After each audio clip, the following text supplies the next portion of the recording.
नमस्कार दोस्तों, स्वागत है आपका अपने YouTube चैनल ट्रिकी जी के पॉइंट में। दोस्तों, इस वीडियो में हम लोग कवर करने वाले हैं, मतलब आप सब लोग साथ में रहेंगे। 2018 का प्रथम पाली का जो हमारा पेपर हुआ था, वही जो लीक हो गया था, यानी जिसमें OMR सीट गड़बड़ हो गई थी।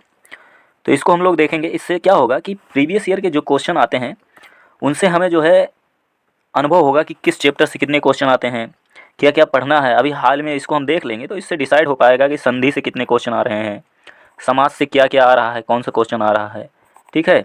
उसके बाद प्रत्यय से क्या आ रहा है, मतलब ऐसे ही बहुत सारी चीज़ें हम इसमें से देख पाएंगे। तो बिना समय गंवाए आइए वीडियो को स्टार्ट करते हैं। और यकीन मानिए, डायरेक्टली या इनडायरेक्टली आपको एक एक प्रैक्टिस सेट से 2 से 3 नंबर, देखिए क्या है कि व्याख्यात्मक हल किया जा रहा है। तो इसमें इनडायरेक्टली कई चीज़ें हम बताएंगे आपको, तो इससे आपको बहुत हेल्प मिलने वाली है आगामी परीक्षा में, ठीक है।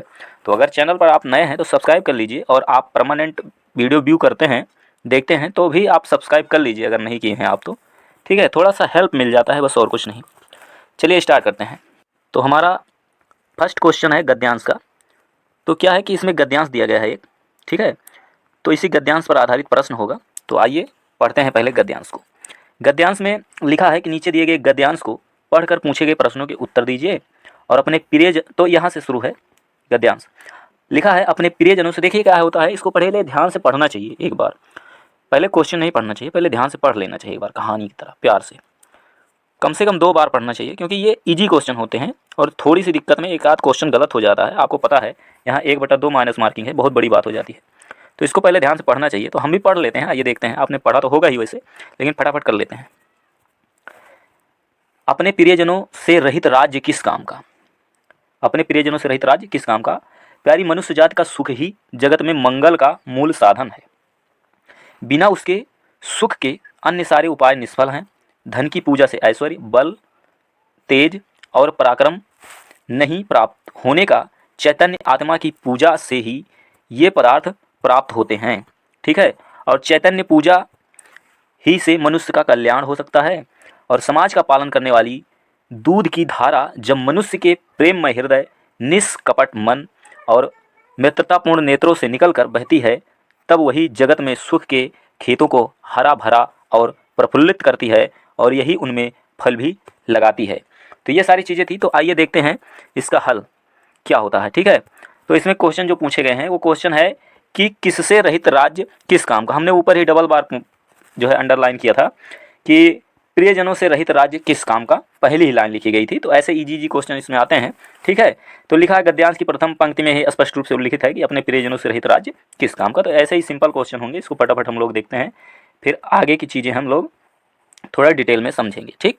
तो जगत का अर्थ आपको पता ही होगा, संसार, ठीक है, भव, दुनिया, विश्व। निष्फल का आशय क्या है? निष्फल मीन्स जो है अधूरा या व्यर्थ, इसमें व्यर्थ माना जा रहा है, अधूरा नहीं। निष्फल मतलब व्यर्थ, बिना अर्थ का। अर्थ मीन्स फल होता है, ठीक है। तो ये सही होगा।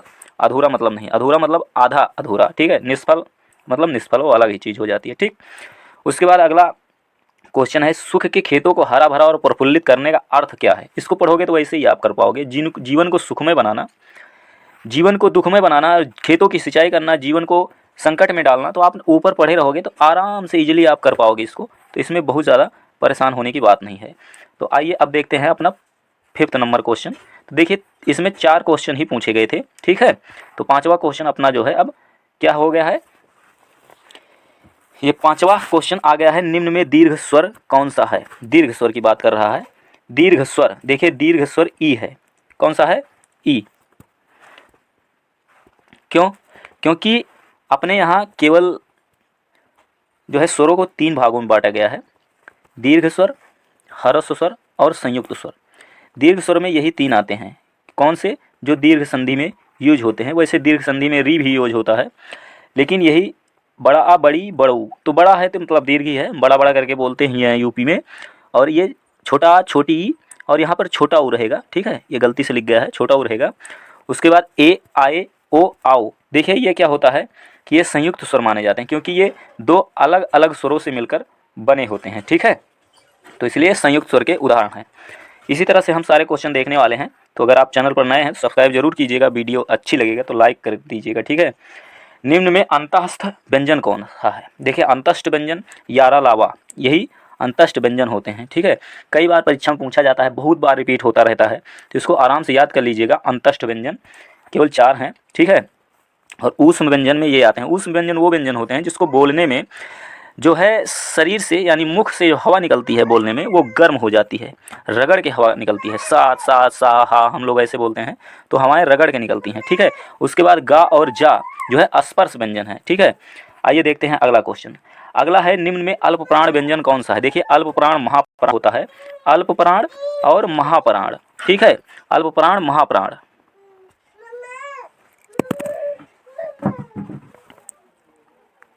हाँ, तो यहाँ हम लोग बात कर रहे थे अल्प प्राण और महाप्राण की। देखिए, ये क्वेश्चन बार बार रिपीट होता रहता है, तो इसको समझ लीजिए। देखिए, पहले तो अल्प प्राण है, तो ये मान लीजिए कि आ है तो आगे से स्टार्ट होते हैं। ठीक है, और एक पूर्ण वर्ण है, फिर आधा वर्ण है, फिर पूर्ण वर्ण है। इसका मतलब एक छोड़ के एक होंगे, तो 1 3 5 कहने का मतलब जो है, आप थोड़ा समझिए आराम से कि आ से है तो पहले आगे से स्टार्ट होता है अल्प वर्ण, अल्प प्राण। ठीक, उसके बाद एक पूरा है, एक आधा है, एक पूरा है, तो इसका मतलब एक एक छोड़ के रहेगा।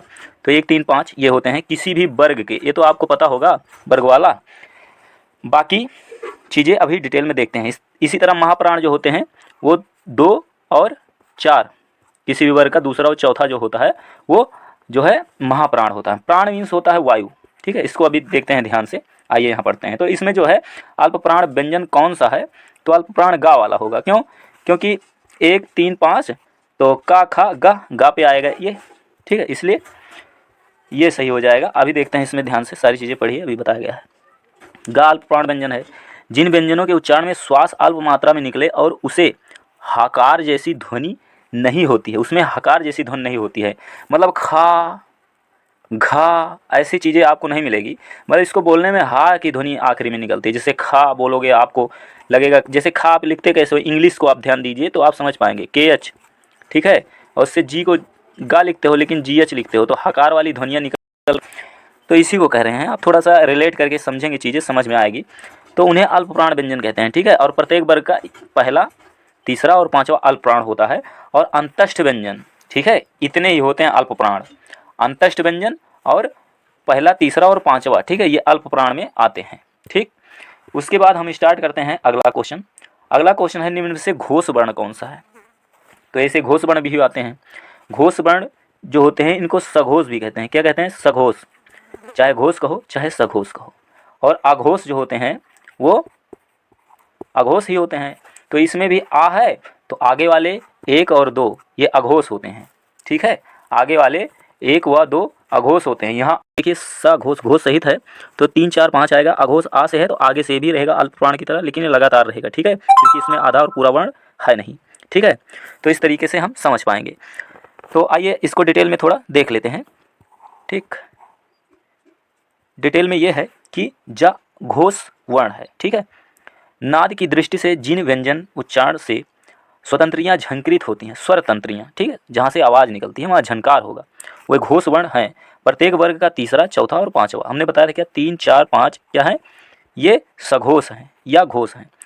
और सभी स्वर, देखिए स्वर क्या होते हैं, सघोष होते हैं। स्वर क्या होते हैं, सघोष। ऐसे शब्दों को आप मिला लीजिए, स्वर सघोष होते हैं, क्योंकि कभी कभी पूछता है। ठीक है, और उसके बाद अंतस्थ व्यंजन जो होते हैं, यारा लावा, अंतस्थ व्यंजन भी जो है सघोष में आते हैं। अंतस्थ व्यंजन यारा लावा, और हा भी घोष है, हा। ठीक है, क्योंकि यहाँ भी स्वर तंत्रियाँ कंपित हो रही हैं, झंकृत हो रही हैं। ठीक, और यारा लावा ये भी सभी जो है सघोष के उदाहरण हैं। ये सघोष अल्प प्राण में आते हैं। अंतस्थ व्यंजन जो होते हैं यारा लावा, ये सघोष अल्प प्राण में आते हैं, लेकिन सभी स्वर जो हैं सघोष महाप्राण होते हैं। क्या होते हैं? सघोष महाप्राण सभी स्वर। ऐसे भी कभी कभी क्वेश्चन पूछ लिया जाता है। ठीक, आइए देखते हैं अगला क्वेश्चन। हमारा अगला क्वेश्चन है, निम्न में ओष्ठ वर्ण कौन सा है। मतलब जिन वर्णों का उच्चारण करने में दोनों ओंठ एक दूसरे से टच करते हों उन्हें ओष्ठ वर्ण कहते हैं। ठीक है, तो इसमें उ, बड़ा उ और पा वर्ग के पांचों जो है वर्ण आते हैं। ठीक है, इसी को इसमें बताया गया है डिटेल में। उ ओष्ठ वर्ण है। दोनों ओठों के आसपास से बोले जाने वाले वर्ण ओष्ठ वर्ण कहलाते हैं। जैसे उ पा के वर्ग सभी। आ ये कंठ वर्ण है। आप बोलेंगे तो वैसे ई तालव्य, जबकि ई बोलते हो तो जीभ तालु में जाकर टच हो जाती है, और आ में कुछ नहीं होता, केवल कंठ से आवाज़ निकलती है। आप इसको अनुभव से सीख सकते हो, ठीक है, अनुभव से थोड़ा सा सीख सकते हो, अभ्यास से। अब 10वां क्वेश्चन है अपना कि निम्न में योग रूढ़ शब्द है। देखिए शब्द जो है रचना के आधार पर 3 होते हैं। कौन कौन से? रूढ़, ठीक है, रूढ़, यौगिक और एक योग रूढ़ दिया गया है ऊपर। तो रूढ़ शब्द है जैसे पर, ठीक है, पीला, इन्हें और शब्दों में नहीं तोड़ा जा सकता है। और भी है, और मतलब और इनको अलग पार्ट में नहीं तोड़ा जा सकता है। लेकिन जैसे जलज है तो इसको तोड़ा जा सकता है, दूध वाला भी तोड़ा जा सकता है। ये दोनों यौगिक तो हैं, मतलब 2 या 2 से अधिक शब्दों से मिलकर बना शब्द है ये। लेकिन ये होगा क्या कि ये यौगिक मान लिया जाएगा, लेकिन जलज को यौगिक नहीं, योग रूढ़ माना जाएगा, क्योंकि ये अपना सामान्य अर्थ ना देकर दूसरा अन्य अर्थ उत्पन्न कर रहा है, ठीक है। तो इसलिए ये जो है योग रूढ़ का उदाहरण होगा, ठीक है। यही सारी चीज़ें इसमें बताई गई हैं। उसके बाद महोत्सव का संधि विच्छेद क्या होगा? महाधन उत्सव। महोत्सव का संधि विच्छेद क्या होगा? महाधन उत्सव। देखिए महधन उत्सव नहीं होगा, क्योंकि संधि विच्छेद आप करते समय ये भी ध्यान दीजिए कि संधि जो होती है 2 सार्थक जो है शब्दों के मेल से या पदों के मेल से सार्थक होने चाहिए, ठीक है, उनका अर्थ सार्थक हो। ऐसा नहीं कि जैसे आए वैसे ही शब्द हों, ठीक है। तो महाधन उत्सव होता है, ठीक है। और ये गुण संधि का उदाहरण है। देखिए कहीं भी अगर चोटी वाले जो है शब्द मतलब अक्षर मिल जाए, ऊपर चोटी लगी हो, तो गुण ही होता है। कुछ चांसेस होते हैं 90%, कुछ अपवाद भी होते हैं, वो आप समझ लीजिएगा, ठीक है। जैसे क्या होता है, अब री भी होता है, अब बड़ा आ के बाद री भी आता है। जैसे महाधन ऋषि है, महाधन ऋषि, तो क्या होगा वहाँ पर महाधन ऋषि में कि ये री जो है यहाँ ऊपर जाके लग जाएगा, अभी तो पहले नहीं लगा है, फिर महर्षि ऐसे हो जाएगा, महर्षि, ठीक है। यहाँ भी चुरकी हो गई री का, तो चुरकी ही होता है लगभग। तो आप समझना चाहेंगे तो अपने मन से थोड़ा सोच समझ के समझ पाएंगे। बैलगाड़ी में समास है। देखिए द्वंद्व 2 तो है ही नहीं इसमें, अगर बीच में ऐसे लगा होता तो ये द्वंद्व का उदाहरण हो जाता। लेकिन ये दिगु भी नहीं है, क्योंकि संख्या समाहार का कोई योग ही नहीं बन रहा है, और अव्ययी भाव है ही नहीं है, अव्यय है नहीं, तो तत्पुरुष ही है, ठीक है। और तत्पुरुष में अंतिम पद प्रधान होता है, ठीक है। जैसे द्वंद्व में दोनों पद प्रधान होते हैं, अव्ययी भाव में प्रथम पद प्रधान होता है, ठीक है, और दिगु में प्रथम पद संख्यावाची होता है। तो ये सारी चीज़ें आप समझ लीजिए। इसमें तत्पुरुष समास है, इस समास में उत्तर पद प्रधान होता है। मतलब जैसे बैलगाड़ी लिखा है, तो अब बैलगाड़ी को मतलब इसमें फिर से लिखते हैं। देखिए क्या है कि इसमें बैल प्रधान नहीं है, इसमें उत्तर पद गाड़ी प्रधान है। चाहे आप बैलगाड़ी यहाँ लिख दीजिए, चाहे घोड़ा गाड़ी लिख दीजिए, चाहे गधा गाड़ी लिख दीजिए, चाहे रेलगाड़ी लिख दीजिए, लेकिन महत्व तो है गाड़ी का, प्रधानता किसकी है? गाड़ी का। तो इसलिए उत्तर पद प्रधान होता है, ठीक। तो आइए स्टार्ट करते हैं। अगला क्या है कि आगमन में उपसर्ग है। आगमन में देखिए कौन सा उपसर्ग है? बड़ा आ, आधन गमन।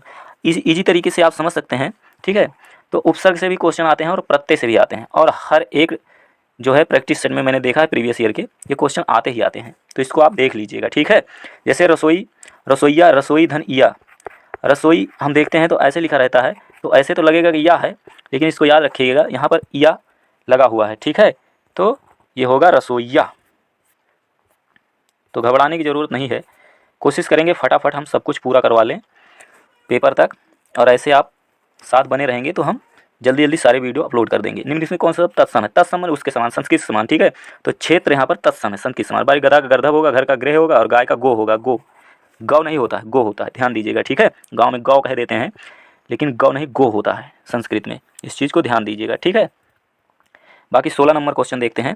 इसमें है निम्न से कौन सा तद्भव? देखिए तत्सव, तत्सम, तद्भव, देशज, विदेशज, ये सारे शब्द आप पढ़ के जाइएगा। तद्भव जो है जीव है, इसका जिह्वा होता है। क्या होता है? जिह्वा, जिह्वा, ठीक है, ये है, ऐसे भी लिख सकते हैं आप। और बाकी निर्झर का झरना, ठीक है, ये सारी चीज़ें होती हैं। निम्न में कौन सा शब्द देशज है? देशज शब्द वो होते हैं जिनकी उत्पत्ति का कोई पता नहीं होता है। कटोरा, लोटा, ठीक है, और सारी चीज़ें हैं। जूता, खिचड़ी, पगड़ी है, डिबिया है, ठीक है, डिबिया, तेंदुआ, ये सारे, तेंदुआ भी देख लीजिए, तेंदुआ भी अपना देशज शब्द है। लोटा, ये सारी चीज़ें देशज हैं, ठीक है। ये शब्द होते हैं, कुछ 50-60 हैं, आप रट लीजिएगा, बार बार रिपीट होते रहते हैं। विदेशी शब्द यहाँ पर देखिए टिकट दिया गया था, इजीली हम लोग कर पाएंगे, टिकट विदेशी शब्द था, तो ऐसे ही देशज, विदेशज, और इनसे क्वेश्चन आता रहता है। निम्न में संज्ञा शब्द है। संज्ञा, कौन सी संज्ञा है? देखिए संज्ञा जो है सभा है, हरा यह है गुणवाचक विशेषण है, पतला भी और गहरा भी सारे विशेषण हैं, ठीक है। लेकिन ये संज्ञा समूहवाचक संज्ञा, जैसे दल, गिरोह, गुच्छा, कुंज, मंडल, ये सारे समूहवाचक। देखिए संज्ञाओं से भी क्वेश्चन आता है, मैंने पिछले पेपर में भी देखा है, मतलब 2015 का और 2018 का ही, उसमें भी संज्ञा से क्वेश्चन आए हैं। निम्न में से सर्वनाम शब्द है, सर्वनाम से भी आए हैं। सर्वनाम कौन है, ठीक है। रोग, नींद, सफाई, ये सब क्या है, संज्ञा है। सफाई तो विशेषण है, ठीक है। नींद और रोग ये संज्ञा है, नींद भाववाचक, रोग भी भाववाचक ही है, ठीक है। तो इसी तरह से हम सारा देखने वाले हैं। देखिए यहाँ बताया गया है सर्वनाम हिंदी में कुल 11 हैं। सर्वनाम हिंदी में कितने हैं, कुल 11 हैं। ऐसे भी पूछे सर्वनाम कितने हैं, 11 हैं। मैं, तू, आप, यह, वह, जो, सो, कोई, कुछ, ठीक है। सर्वनाम हिंदी में क्या है, 11 हैं। कितने हैं, 11, ठीक। ठीक है, सर्वनाम हिंदी में 11 हैं, रट लीजिए, पूछा जाता है कई बार। अगला क्वेश्चन है कि निम्न में विशेषण शब्द है, विशेषण शब्द कौन सा है। लड़कपन, उचित, घबराहट या कठोरता। तो यहाँ पर उचित विशेषण शब्द है, उचित शब्द विशेषण है या गुणवाचक विशेषण है, ठीक है। जिस शब्द से संज्ञा की गुण, दशा, स्वभाव आदि लक्षित हों उसे गुणवाचक विशेषण कहते हैं। तो आप देख रहे होंगे विशेषण से भी क्वेश्चन आता है, तो विशेषण भी पढ़ना है, ठीक है। उसके बाद निम्न में प्रेरणार्थक क्रिया है। देखिए प्रेरणार्थक क्रिया होती है जिसमें खुद कार्य नहीं किया जाता, किसी से कराया जाता है। जैसे गिराना, चमकना, देना, उठाना। जैसे देना का दिलवाना हो जाएगा प्रेरणार्थक क्रिया, चमकना का चमकाना हो जाएगा, उठना का उठाना हो जाएगा, ठीक है। तो प्रेरणार्थक क्रिया हो जाएगी। उठवाना, उठाना नहीं, उठाना तो हो जाएगा, प्रेरणार्थक क्रिया उठवाना होगी, ठीक है। तो थोड़ा सा अगर आप समझेंगे तो समझ पाएंगे, इसमें प्रेरणा दी जाती है, ठीक है। करवाना, जैसे करना नहीं, करवाना, प्रेरणार्थक क्रिया हो जाएगी, ठीक है। तो अगला क्वेश्चन है, इनमें अव्यय है, अव्यय जो कभी व्यय ना हो। तो यहाँ पर ऑप्शन बी ठीक अव्यय माना गया है। प्रश्नगत विकल्पों में ठीक अव्यय है। ऐसे क्रिया विशेषण, कौन से विशेषण, क्रिया विशेषण जो किसी दूसरे शब्द के मेल से नहीं बनते, मूल क्रिया विशेषण कहलाते हैं। जैसे ठीक, दूर, अचानक, फिर, नहीं, तो ये अव्यय होते हैं। क्रिया विशेषण जितने भी होते हैं जो मूल क्रिया विशेषण होते हैं वो अव्यय होते हैं, ठीक। पक्षी का पर्यायवाची है, पक्षी का जो है वो विहग पर्यायवाची है। क्या है, विहग, ठीक है। मीन मछली का है। भूधर क्या होता है, नाग का भी होता है, राजा का भी होता है, ठीक है। तो इसको आप समझ पाएंगे। और वृंद जो है समूह का पर्यायवाची होता है, ठीक है। बाकी देख लीजिएगा आप लोग, ठीक है।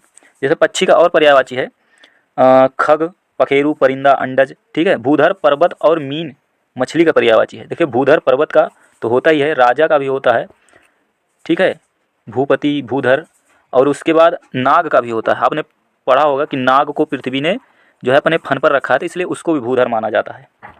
जटिल का विलोम होगा जटिल, जटिल है कि सरल है, सरल है, तो विलोम भी आएगा, ठीक है, ठीक है। जो देने योग्य है के लिए एक शब्द है, जो देने योग्य है के लिए एक शब्द है, दे, ठीक है। जो देने योग्य है उसके लिए एक शब्द है दे, ठीक। और अगला प्रश्न है हमारा, जो पीने योग्य है पे, ठीक है। जो देने योग्य है दे, जो गाने योग्य है गे, ठीक है। तो ऐसे है दिन और दीन शब्द युग्म का सही अर्थ क्या होगा। दिन का दिन होता है, दीन का दिवस होता है, ठीक। तो इसी तरीके से ये सारे क्वेश्चन पूछे गए थे। जैसे निम्न में से कौन सा शब्द अनेकार्थक है। जैसे अंबर हो गया, अंबर के अनेक अर्थ हो जाएंगे। जैसे वस्त्र, आकाश, कपास, मेघ, कपास भी होता है, ठीक है। कपास और वस्त्र होता है तो कपास भी होगा अंबर का, वस्त्र, कपास से ही वस्त्र बनता है। निम्न में वर्तनी की दृष्टि से शुद्ध शब्द है। देखिए प्राण भी गलत है, पूज्य नहीं होता है, पूज्य होता है, ठीक है। उसके बाद परीक्षण नहीं होता है, परीक्षण होता है, ठीक है, रा पर बड़ी की मात्रा रहेगा।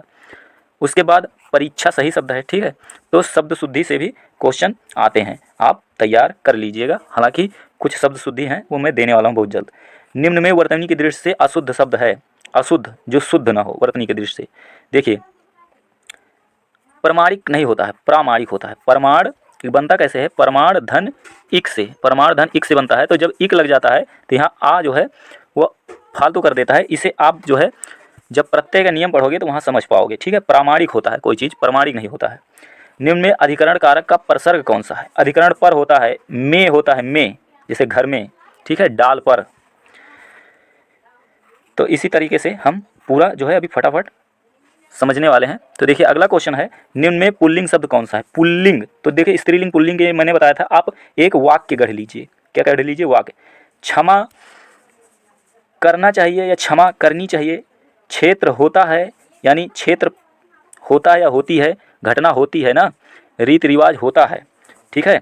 और क्षेत्र क्षमा करनी चाहिए, क्षमा करना नहीं चाहिए, क्षमा होती है, ठीक है। घटना होती है, रीति रिवाज होती है, रीत होती है, रिवाज होता है, ठीक है। रिवाज पुल्लिंग है लेकिन रीत स्त्रीलिंग है, और क्षेत्र पुल्लिंग शब्द है, क्षेत्र होता है। तो ऐसे वाक्य गढ़ के भी आप समझ सकते हैं। निम्न में स्त्रीलिंग शब्द कौन सा है? तो यहाँ से भी देख लीजिए, दुख होती तो है नहीं, दुख होता है तो दुख पुल्लिंग हो गया। गरिमा होती है कि होता है? गरिमा क्या होता है? होती है। गरिमा, मैं अपनी गरिमा नहीं खोना चाहता हूँ, तो गरिमा होती है, गरिमा होता नहीं है। स्पर्श होता है, आपका स्पर्श अच्छा लगा, आपका स्पर्श अच्छी लगी नहीं, अच्छा लगा। लेख सुंदर था, लेख सुंदर थी नहीं, लेख सुंदर था। तो ऐसे अगर आप गढ़ पाओगे सही जो है वाक्य, तो आराम से आप पहचान पाओगे स्त्रीलिंग है या पुल्लिंग है। इसका सदैव बहुवचन में होता है, तो ये दर्शन है, ठीक है। दर्शन, लोग, प्राण, आंसू, दाम, ओंठ, ठीक है। दाम बढ़ गए, आंसू बह गए, प्राण निकल गए, लोग मर गए, दर्शन हो गए, ठीक है। प्राण दर्शन, होश, हस्ताक्षर, होश उड़ गए, हस्ताक्षर कर दिए गए, ये सब है, ठीक है। आप इसको देख लीजिएगा। निम्न में भूतकाल का उदाहरण, भूतकाल का उदाहरण कौन सा है? राम घर गया था, आराम से आप कर पाएंगे।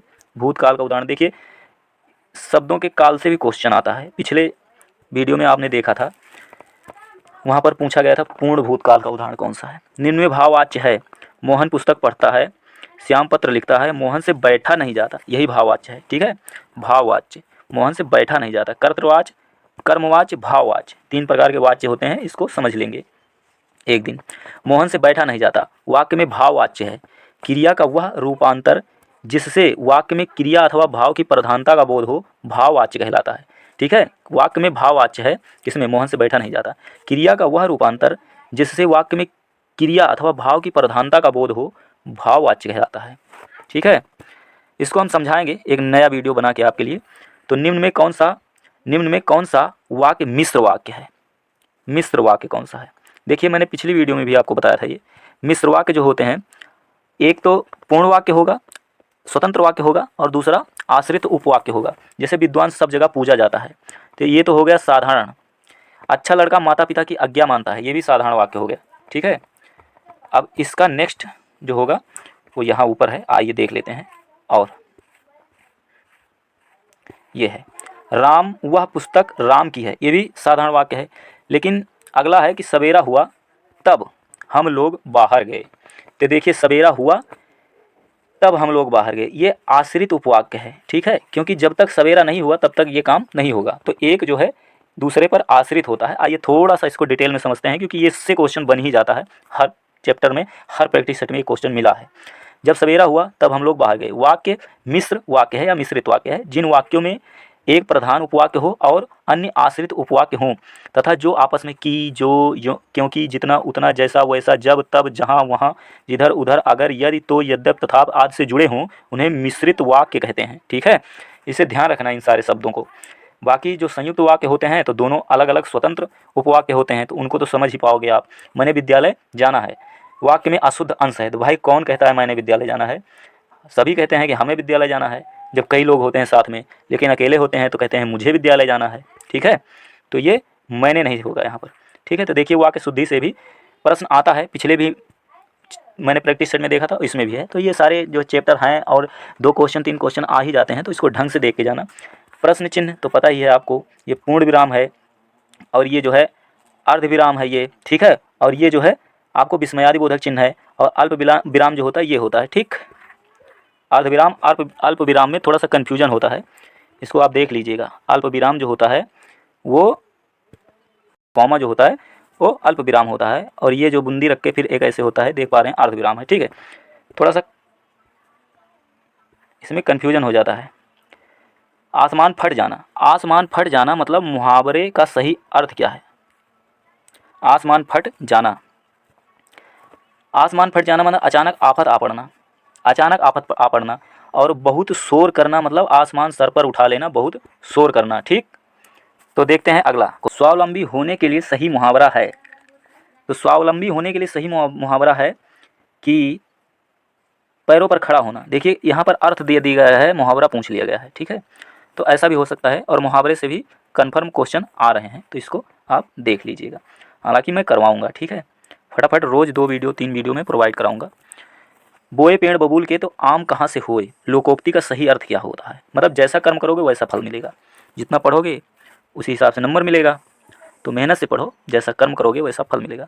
लेकिन यहाँ थोड़ा कभी कभी गड़बड़ हो जाता है, कर्म करो फिर भी फल नहीं मिलता है, लेकिन घबराना नहीं है। लाभ ही लाभ, 5 उंगलियाँ घी में, ठीक है, 5 उंगलियाँ घी में। मूल पाठ का व्याख्या के साथ अनुवाद क्या कहा जाता है? मूल पाठ का व्याख्या के साथ व्याख्यानुवाद कहा जाता है।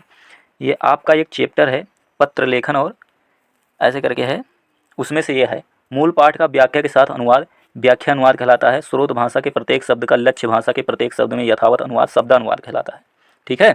और मूल पाठ की विचार सामग्री या भावधारा का अनुवाद भावानुवाद कहलाता है। मूल पाठ में जो भाव हो उसी भाव का अनुवाद कर दो, भावानुवाद हो जाएगा। और मूल पाठ के प्रत्येक शब्द का उस दूसरी भाषा के प्रत्येक शब्द से अनुवाद कर दो तो शब्दानुवाद हो जाता है। और मूल पाठ का व्याख्या के साथ अनुवाद कर दो तो व्याख्यानुवाद हो जाता है। मूल पाठ के अन्य भाषा में संक्षेप में प्रस्तुत करना सारानुवाद कहलाता है, ठीक है। सार, उसका संक्षेपीकरण, सार निकालो और उसका अनुवाद करो, सारानुवाद कहलाता है, ठीक है। तो यही सारे चीज़ उसमें आते हैं। ब्रज हिंदी की किस उपभाषा के अंतर्गत? देखिए ब्रज जो हिंदी की पश्चिमी उपभाषा के अंतर्गत आता है ब्रज, वैसे उत्तर प्रदेश के पश्चिम में पड़ता भी है। पश्चिमी हिंदी में शामिल उपभाषाएं हैं ब्रज, कन्नौजी जो कन्नौज में है, बुंदेली बुंदेलखंड में आता है, और खड़ी बोली जो मेरठ वगैरह में, बाकी राजस्थानी, तो ये पश्चिमी हिंदी में आती हैं। पूर्वी हिंदी में शामिल भाषाएं हैं अवधी, बघेली, छत्तीसगढ़ी, ठीक है। अपना अवध और बघेली छत्तीसगढ़ मध्य प्रदेश से जो अलग हुआ है, और बिहार, ये किस में आते हैं? पूर्वी हिंदी में। देखिए बिहार, छत्तीसगढ़ और बघेली और अवधी, देखिए बिहारी भाषा ये झारखंड में भी बोली जाती है, तो झारखंड वगैरह सब आएगा, ठीक है। छत्तीसगढ़ी, बघेली और अवधी। तो अगला क्वेश्चन हमारा है कि अमेंडमेंट के लिए सभी सटीक हिंदी अनुवाद। अमेंडमेंट आपने पढ़ा होगा 74th कॉन्स्टिट्यूशनल अमेंडमेंट 1942 में, ठीक है। तो अमेंडमेंट मीन्स संशोधन होता है। तो ऐसे कुछ शब्दावलियाँ आएंगी, तो इनको भी आप देख लीजिएगा, ठीक है। बार बार रिपीट होती रहती हैं, कुछ 100-200 हैं बस।